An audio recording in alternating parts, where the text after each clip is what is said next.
If college football really wanted to improve their ratings, they would form some sort of reality TV show that features college football's top coaches all living in a house together and competing in some sort of contest, because the drama surrounding that would be unreal. Currently, it seems like a lot of the top coaches in college football low-key have some beef with each other, mainly in the SEC. After a historic signing day, Texas A&M head coach Jimbo Fisher went off, calling out the likes of Nick Saban, Lane Kiffin, but most importantly, sliced bread. Before we get to today's video, make sure to smash that subscribe button and turn on those notifications if you're new to my channel.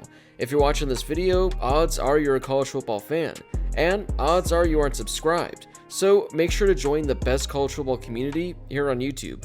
Also, if you could take a second and drop a like on this video, I would greatly appreciate it as well. It helps with that very confusing YouTube algorithm, and it helps share the video with more college football fans. Plus, it only takes a second to do. So, I don't even know where we can begin with today's video. So, Texas A&M just wrapped up the greatest recruiting class in college football history. The Aggies finished this recruiting class with 328.59 points in 24/7 Sports composite rankings. They barely squeaked past the 2021 Alabama class, but again, this is the greatest recruiting class we've ever seen. A&M's class features a nation-leading 7 5-star signees, all of whom rank among the top 25 players in the country. Texas A&M got the #1 defensive lineman, the #1 tight end, the #2 receiver, the #2 quarterback, the #3 interior lineman, and the #4 cornerback. Essentially, they landed a top 5 guy at every position. Now, after having the greatest recruiting class we've ever seen, a lot of people are questioning whether or not it was legitimate. Now, if you guys remember, there was that report last month that I did a video on, mainly as a joke, but I do believe there was some truth behind it, about a user by the name of Sliced Bread saying that Texas A&M and Jimbo Fisher spent more than $30 million on this recruiting class. Jimbo Fisher has declined those reports on numerous occasions, and he's gotten pretty upset by them. During his press conference on signing day, Jimbo Fisher didn't hold anything back and left it all on the table and called out everyone imaginable. Now, this clip is about 3 minutes long, so if you want to forward through this or forward to the end of it, by all means go for it. But if you haven't seen this full interview yet, definitely check this out. You kind of consider it a slap in the face or whatever when there's these thoughts out there that it's because a lot of money is being spent, and just your thoughts. Here's what I'm going to say, and this is point blank. This is point blank to the, because here's my problem. There is no $30 million fund. There is no $5 million. There is no 10. This is garbage, okay? And it pisses me off that people, and here it comes from a site called Bro Bible by a guy named Sliced Bread. Then everybody runs with it. So it's written on the internet, it's gospel. How irresponsible is that? I'm going to tell you, there's some very reputable writers in college football and sports that wrote it and have said it and have done things. That's unbelievable to me. When I first heard it, I laughed. I said, oh yeah, what a clown. I mean, I didn't even think anything of it because I don't have social media. And it kept building, and lately I've heard more about it. To me, it's insulting to the players that we recruited that's why they would come here. You ever been to a game here? You ever come to school here and see the education? You ever talk about the 12th man, the Aggie Network when you're done? There ain't a better university in this country. And it's insulting to what you say. And all these, and we got writers who have said it and done it off Sliced Bread. A guy named Slice who made it up. Love to see who Sliced Bread is and put it out there with Sliced Bread. Let me find out where it comes from. And then to have coaches in our league and across this league to say it, clown acts. All right? Irresponsible as hell. Multiple coaches in our league. And the guy's griping about NIL, griping about transfer portal, using it the most and bragging about it the most. That's the ironic part. You want character? I'll take it with any of y'all. It's a joke. It does piss me off. The other thing, when you look at vice president, I get another one. Vice president of Notre Dame. Supposed to be a reputable university, right? That's a heck of a person leading a reputable university. I'd be real proud if I hired that guy. Read it off Sliced Bread. But they say it because it's written on the internet. We worry about the kids and social media and internet. How about grown-ups? How about the guys that are supposed to be setting an example? How about writers who are supposed to be writing the right thing? How about coaches that are supposed to be doing the right thing? And I'll tell you what, I know how some of those guys recruit too. Go dig into that. I know the history, I know the tradition, and I know things. Trust me, you don't want to go down that avenue. It's ridiculous, and it's irresponsible, and it's unbelievable. I ain't just talking about one. Multiple people got NIL issues. It's funny when Nick Saban said his quarterback got an $800,000 deal, it was wonderful. Now it ain't wonderful no more, huh? But ours, we ain't got that. Ours are on record what comes up. We ain't doing all them big deals. There ain't none on our place that we know of. That's funny when you do it. It's hypocrite. And then we gripe about the transfer portal. Then you guys take more than everybody. What's about that? And what goes on? The hypocrisy is a joke.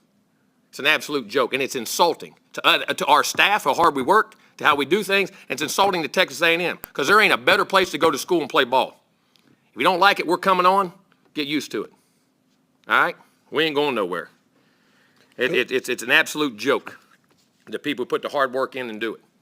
It's irresponsible, but it's funny when they get it, it's all okay. Ball games are changing, man. And it ain't because of NIL and what goes on. It's pretty irresponsible of all of them. They're clowns.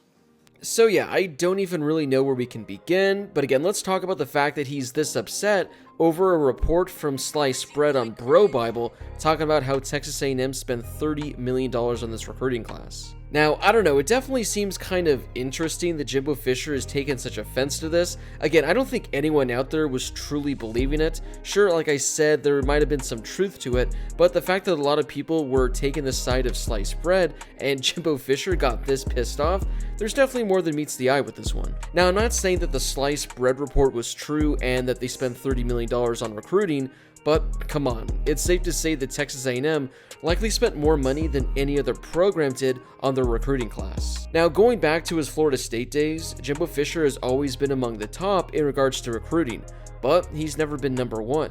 And now, all of a sudden, not only does he have the best recruiting class in the country, he has the greatest recruiting class of all time. Now, I found this tweet and I thought it was pretty interesting, and take this for what it's worth. In Jimbo's first season in 2018, he had 0 5-stars. In 2019, he had 2 5-stars. In 2020, he had 2 5-stars again.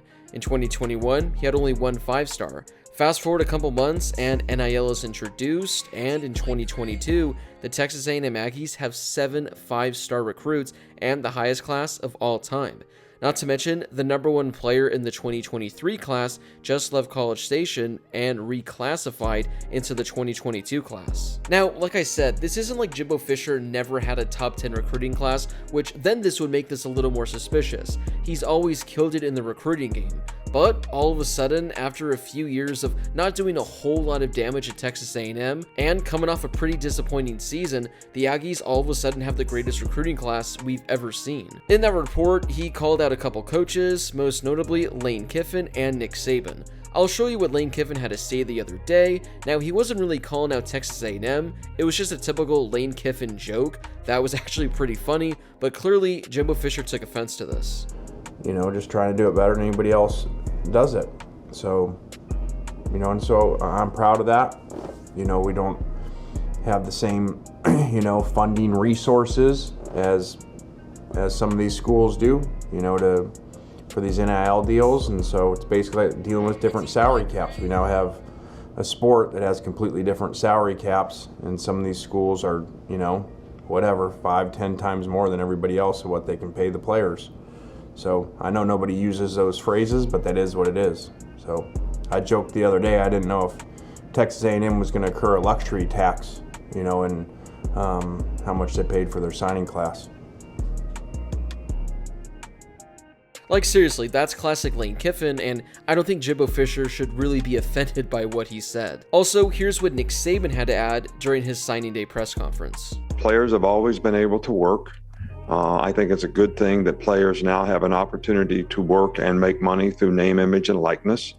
You know, I would hope that we come up with some system in the future where, and I'm not accusing anybody of anything, but I don't think players should make a decision about where they go to school relative to how much money they're going to make in name, image, and likeness. I think all the players on our team who made money in name, image, likeness this year, you know, had representation on their own, and all those deals were created on their own based on their brand and what they did. There's nobody at this institution that had anything to do with any of that.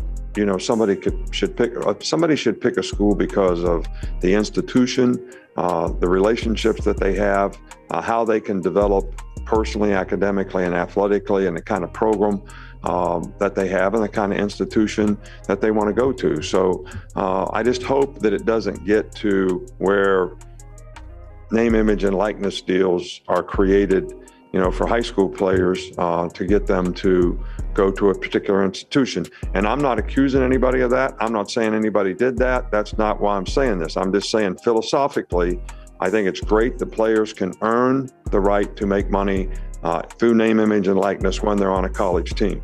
I just hope it doesn't get to that point because then you open up, a whole new can of worms when it comes to recruiting. Now, nowhere in these quotes does he directly reference Texas A&M or Jimbo Fisher, but based on some of the things he says, you can sort of imply that he was talking about Texas A&M potentially stealing recruits away from Alabama because they were able to offer them more money. Ultimately, in 2022, this is just where college football's at and where it's going to be moving forward. Recruiting classes are going to look entirely different because now players can make money coming out of high school, and whether or not you want to believe it, money is going to play a factor in where these kids go. Now, I don't think that's the case for every Texas A&M recruit that they landed, but again, considering where they've been the last few years, but it certainly is eye-opening that they landed the greatest recruiting class we've ever seen. Now, I personally don't have a problem with this. I've talked about this in numerous videos. If you're one of these high school recruits and you're able to secure the bag, by all means, lock it down. It's the trend in college football, and we're going to see it more and more. But I think myself and everyone can agree, we all know that Jimbo Fisher is pretty much lying when talking about this. Now, he might be right, and that report from Sliced Bread might be a little egregious. Maybe Texas A&M didn't spend $30 million on this recruiting class. Maybe they spent only $15 million, but still, spending $15 million on a recruiting class certainly gives you an advantage. Now, I'm not quite certain where this money's coming from. I don't know if it's coming from boosters. I don't know if it's coming from different sponsorships. I don't know how these players are getting paid. But I think we all can agree Texas A&M was forking up a little more money than maybe some other programs were. And clearly, Jimbo Fisher gets pretty upset when talking about this. But yeah, I just wanted to make a video talking about Jimbo Fisher getting really butthurt over this and whether or not you guys think money played a large role in Texas A&M landing this recruiting class. Like I said, maybe the reports of the $30 million aren't true, but they're still paying a lot of money, and I think a lot of these players chose A&M strictly to make more. Whatever you guys think on this entire situation, let me know in the comment section down below because I would love to hear your guys' thoughts. Let me know if you think Jimbo Fisher is right or wrong, and let me know what your thoughts are on college football recruiting potentially being impacted by all these NIL deals. Do you like it for college football, or do you hate it? Whatever your thoughts are, drop them in the comment section down below. If you guys haven't done so yet, now is still the perfect time to smash that subscribe button and turn on those notifications before you leave. If you love college football content, then this is definitely the place for you. Oh, and don't forget to drop a like on this video, as it helps with that algorithm, plus it only takes a second to do. As always, thank you guys so much for watching, I really do appreciate it, and I'll see you all in my next video.